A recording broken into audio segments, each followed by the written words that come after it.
afternoon everyone. How are you all? Hope you all are fine. Standard 5th we have completed 4 chapters and now it's time for the chapter number 5, that is Pippi meets the neighbors. So without wasting time, let's begin the chapter. At the end of a little Swedish town lay an old overgrown garden. In the garden was an old house in which lived Pippi Longstocking. She was 9 years old and she lived all alone. She had neither a mother nor a father, which was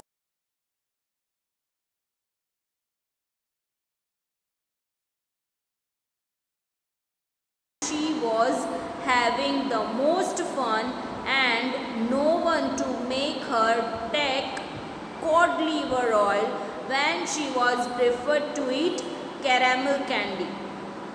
Okay, so एक पिप्पी नाम की लड़की थी, right, जो Swedish town है वहाँ पर एक गार्डन था जिसके अंदर एक पुराना घर था और वहाँ पर पिप्पी रहती थी, राइट।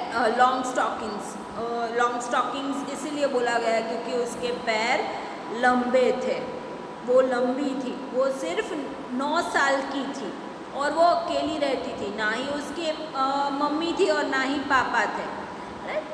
सो उसके लिए ये खुशी की बात थी क्योंकि उसे जब भी वो मस्ती करती किसी के साथ, राइट, तो कोई उसे रोक टोक करने वाला नहीं था, उसे सोने के लिए कहने वाला कोई नहीं था, जब चाहे तब वो कुछ भी कर सकती थी, राइट। और जब उसे कैरेमल कैंडी खानी हो, राइट, तब उसे कॉड लिवर ऑयल है, राइट, वो लेने के लिए जाने के लिए कोई नहीं बोलता था, मतलब कोई रोक टोक नहीं होती थी। Long ago, Pippi had a father whom she was very fond of. Fond of मतलब एकदम चहीती, right? वो उसके पापा की एकदम चहीती थी और उसे वो भी अपने पापा के एकदम करीब थी। Of course, she also had a mother, but that was so long ago that Pippi did not remember her at all.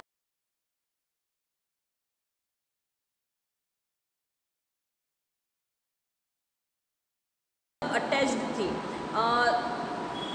हाँ, उसकी माँ भी थी, लेकिन पिप्पी जब बहुत ही छोटी थी तभी उसकी मम्मी उसे छोड़ के यानी कि वो गुजर गए थे, इसलिए पिप्पी बहुत छोटी थी, इसलिए उसे अपनी माँ बहुत अच्छे से याद नहीं है। Pippi's mother died when Pippi was just a tiny baby lying in a cradle. Cradle मतलब जिसे हम वो गुजराती में बोलते हैं घोड़ियों, राइट, जब वो बहुत ही छोटी थी। And howling so dreadfully that nobody could go near her. Howling मतलब जोर जोर से जैसे छोटे बच्चे रोते हैं, एग्जैक्टली वैसे ही। Pippi believed that her mother now lived somewhere up in heaven, watching her little girl through a hole in the sky. Pippi often waved up at her and said, "Don't worry about me. I will always come out on top." Come out on top मतलब success, proven oneself capable. Okay. पिप्पी की mummy जब पिप्पी बहुत ही छोटी baby थी तभी गुजर गए थे और पिप्पी ऐसा मानती थी कि उसकी मम्मी है वो हेवन में यानी कि स्वर्ग में कहीं से एक होल के थ्रू स्काई में से, आकाश में से उसे अपनी बच्ची को वो देख रही है। और पिप्पी कई बार आकाश की ओर मतलब स्काई की ओर ऐसे हाथ ऊपर करके ऐसे हिलाती थी, वेव करती थी और बोलती थी कि मेरी चिंता मत करो, मैं एक दिन बहुत ही सक्सेसफुल बनूंगी। Pippi had not forgotten her father, he had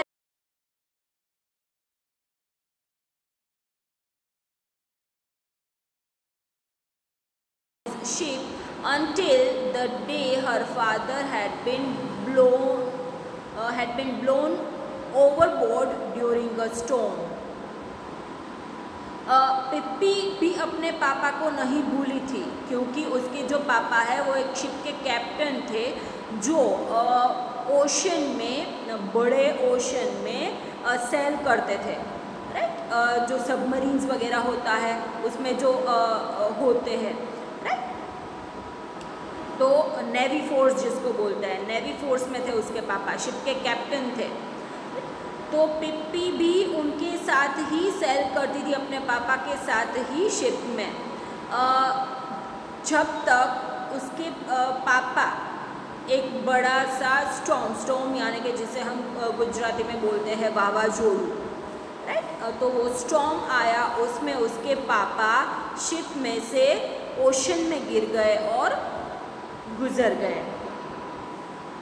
पिप्पीज father disappeared, पिप्पी के फादर है वो डिसअपियर्ड यानी कि गायब हो गए।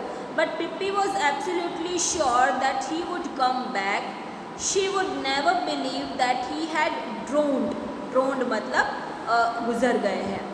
She was certain that he had swum till he reached an island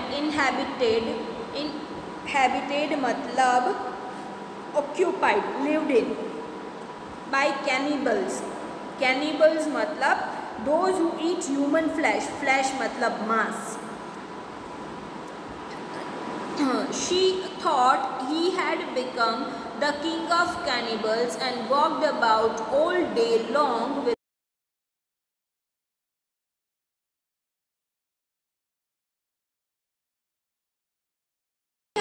एकदम श्योर थी कि उसके पापा वापस ज़रूर आएंगे। वो ये नहीं मान रही थी कि उसके पापा मर चुके हैं। वो इतनी श्योर थी कि उसने ऐसा कहा कि मेरे पापा है वो स्विम करके एक ऐसे आइलैंड पे पहुंच चुके हैं जहाँ पे जो कैनिबल्स हैं वो रहते हैं। तो उसने ऐसा सोचा कि अब मेरे पापा है वो कैनिबल्स के किंग बन चुके हैं, राइट। जो पूरे दिन एक गोल्डन क्राउन पहन के घूमते हैं। My father is a cannibal king, there are very few children with such a special father, Pippi said proudly to herself. उसने एकदम प्राउडली कहा कि मेरे पापा कैनिबल किंग है, बहुत ही कम बच्चे ऐसे होते हैं जिसके ऐसे स्पेशल फादर होते हैं। As soon as he builds a boat for himself, he will come and get me and then I will become a cannibal princess. Wow, what a wonderful life it will be. फिर उसने ऐसा कहा कि बहुत ही जल्द मेरे पापा एक बोट बनाएंगे अपने आप और मुझे लेने के लिए आएंगे और फिर मैं बहुत ही जल्द कैनिबल प्रिंसेस बन जाऊंगी। कितनी वंडरफुल लाइफ होगी मेरी। Her father had bought the old house in the garden much earlier. उसके पापा ने वो अभी जिस गार्डन में रह रही थी वहाँ पर बहुत पहले ही एक घर ले चुके थे वो। He had intended to leave there, intended मतलब planned to leave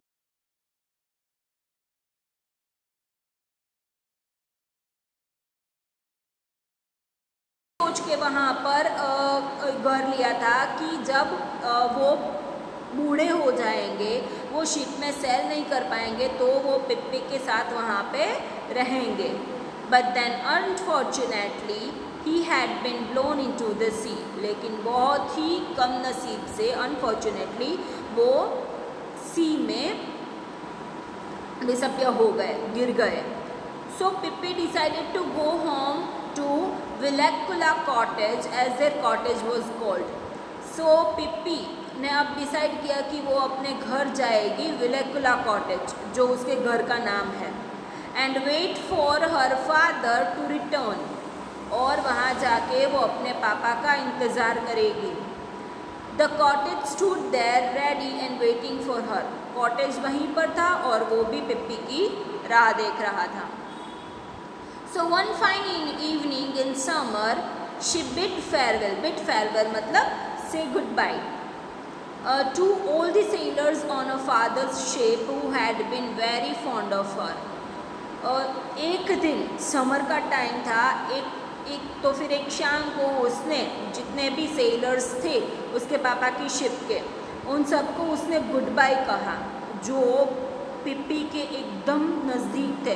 पिप्पी भी उन सबकी बहुत ही चहीती थी।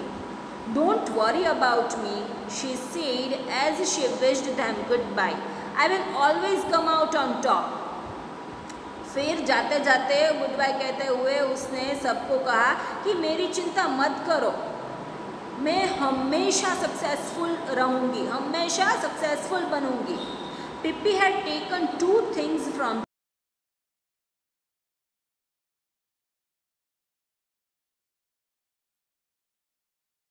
father and a big suitcase full of gold pieces. पिप्पी ने वहाँ से निकलते वक्त शिप में से 2 चीज़ें ली। एक तो छोटा सा मंकी, राइट, जिसका नाम था मिस्टर नेल्सन, जो उसके पापा ने उसे गिफ्ट किया था, और एक गोल्ड के पीसेस से भरी हुई suitcase. The sellers stood on the deck and watched her till she was out of sight. Pippi walked on ahead without looking back even once, with Mr. Nelson on her shoulder and the suitcase held firmly in her hand.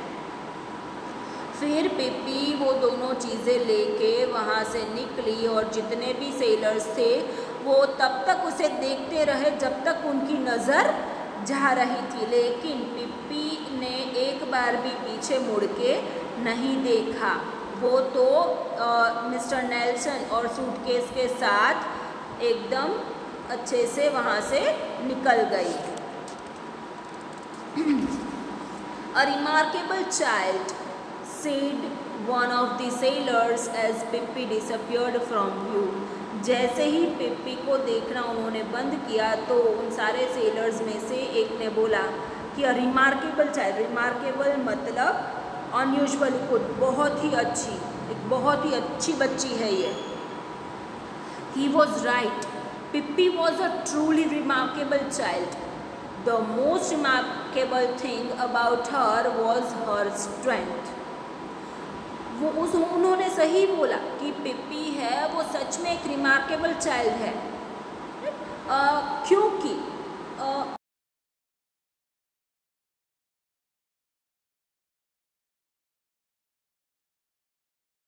She was stronger than any police officer in the world. वो इतनी strong थी कि उसके सामने police officers भी कम पड़ते थे। पूरे वर्ल्ड में वो इतनी स्ट्रॉन्ग थी। She could lift a whole horse if she so wished. अगर वो चाहे तो वो एक पूरे हॉर्स को भी उठा सकती थी। And she really did want to do that. और वो सच में वो भी करना चाहती थी।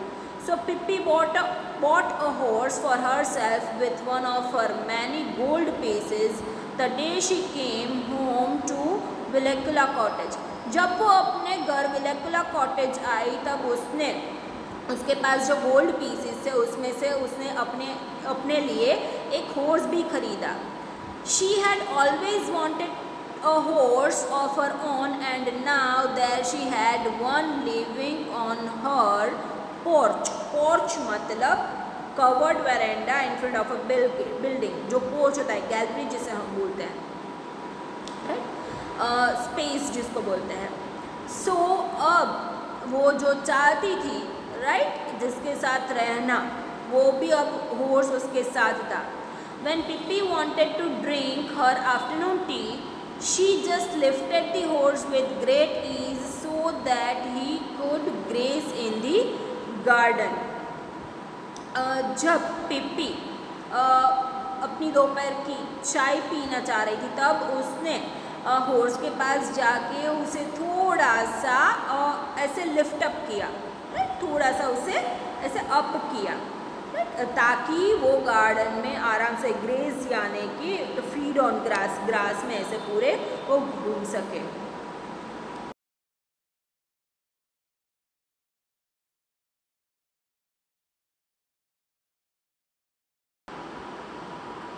Sorry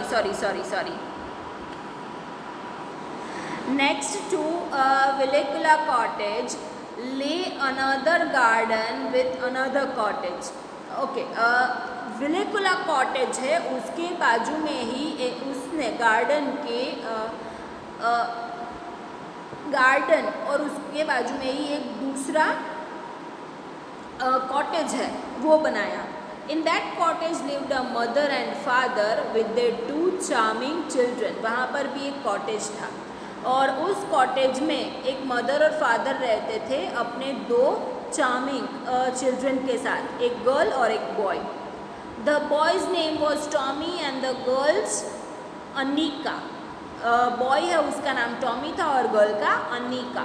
both children were good, well brought up and obedient. Obedient मतलब doing what you are told, आप जो बोलो वो करने वाले, बड़ों की बात मानने वाले. बहुत ही अच्छे बच्चे थे वो, अच्छे तरीके से पले बड़े और एकदम obedient. Tommy never bit his nails and did always what his mother told him. Tommy हमेशा अपने माँ जो कहती थी वही करता था. Anika never fussed when she did not get her own way, was not allowed to do what she wanted. And she was always prettily dressed in her clean and freshly ironed cotton dresses. Anika है वो कभी भी जो चाहे वो अपनी मर्जी से करे ऐसे नहीं थी. वो हमेशा अच्छे कपड़ों में